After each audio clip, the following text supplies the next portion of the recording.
Hello everyone, Rodimus2099 here with another video. So, a couple weeks ago, I asked you guys, why do you think Bruce Wayne's parents got killed, but not Bruce himself?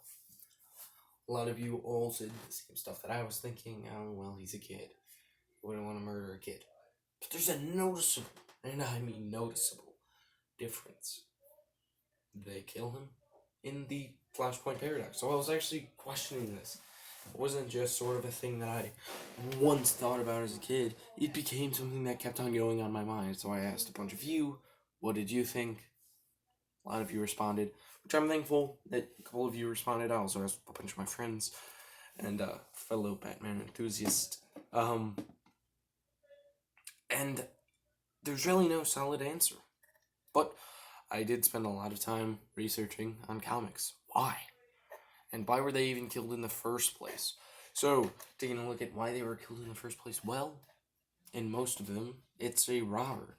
And most times, they're just rushing out of the theater, and they accidentally run into the robber. And the robber asks for their money. Bruce says no, tries to protect Martha, and gets shot, and then Martha gets shot. And that's what happens. Yeah, sounds pretty simple. But with Batman Begins, we see that the man asks him for money. Bruce says no, gets shot, and then the criminal passes by Bruce as Bruce just stands there, well, alive. And that was definitely different.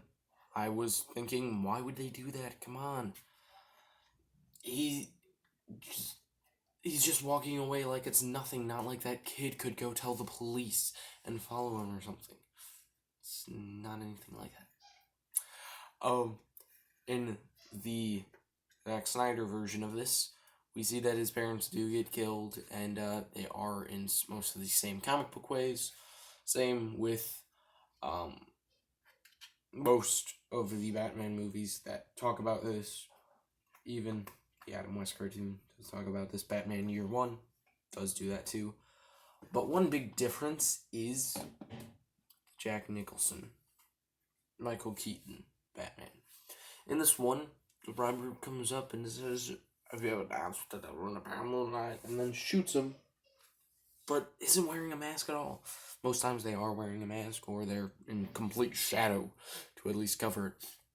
So it definitely doesn't feel like, hey, oh my god, his parents just got killed by someone he knows, and someone he can obviously identify. If you're not wearing a mask, it makes sense to just take out the kid too, or, I don't know, do something that someone would do with a kid. But there's really no solid answer except for one, which I got from my buddy. You don't really need to kill a kid, because people won't believe a kid when it comes to a murder. And that's really weird to think. Why would cops listen to a kid? I mean, come on, a kid could be delusional, not understand what's going on, be severely scared by the situation itself, and not even want to say anything. I think this is some of the smartest logic my friend has ever gave me. It really makes sense, and it really gets you thinking. Well, it makes a little more sense now that I think about it. Why would they be killed if really no one trusts a kid to be the lead in a murder case? You can't trust a kid who could obviously be making this whole thing up. So, I really found that kind of funny. But of course, the movie Joker goes differently. The parents die from just a upset clown man who is part of the kind of revolt thing. And that makes less sense on why he would not kill the kid. Of course, I think maybe it's just what you guys said. Why kill the kid? You don't need to add up to that body count. Where definitely he was going for Bruce, but then tried to take the pearls from Martha and shot her and sort of ran away. But you're probably wondering, well, is that it? And it's just that you don't want to kill a kid? You don't want to have that on your conscience? Well.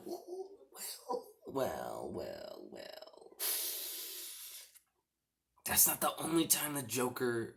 Well, not the Joker. Well, that the murder hasn't happened without a mask.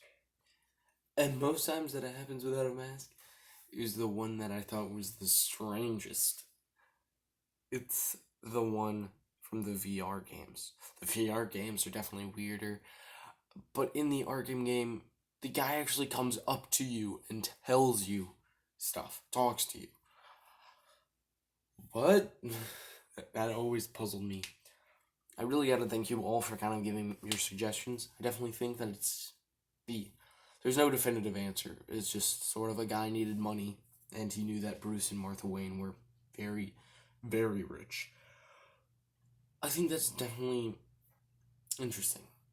But obviously, if it was me, I wouldn't kill him because I need Batman. But it really spawns the thing is like how many tiny actions can cause big effects, or how many big actions can cause tiny effects. Because admittedly, that criminal, I don't think ever got to see Batman. Ever. Usually, in most versions, he just disappears. Unlike the one with Uncle Ben, where Peter actually becomes Spider-Man to hunt him down, takes him out, and hangs up his suit, but then comes back unwanting to. And we all have to admit that the one way to get a hero to be strong is through tragedy.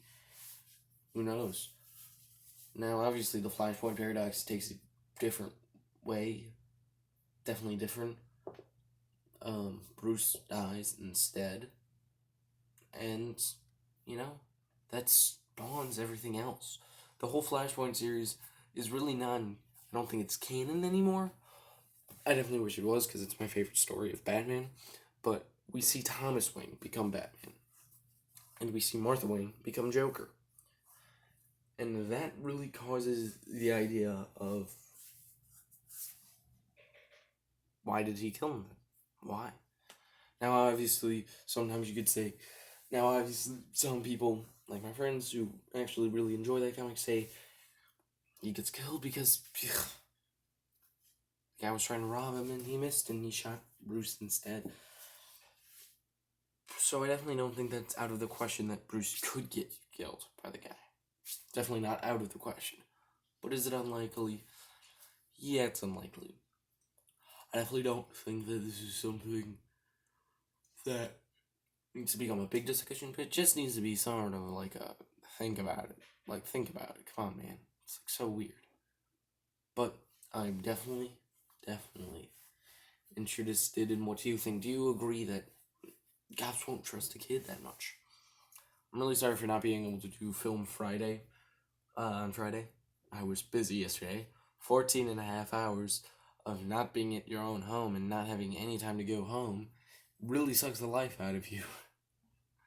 But when I did get home, I finished some stuff. I finished the background. I gotta finish some stuff later.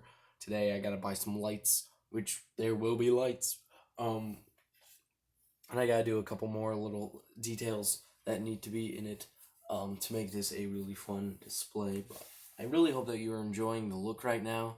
It's sort of simple. It's just construction paper with some drawings on it. There will definitely be some more added stuff in, more 3D props, but for the first video, I wanted to keep it very simple, very easy, very normal to the eyes, where you can actually kind of pick out the drawings while I'm talking, because I don't want to be moving around.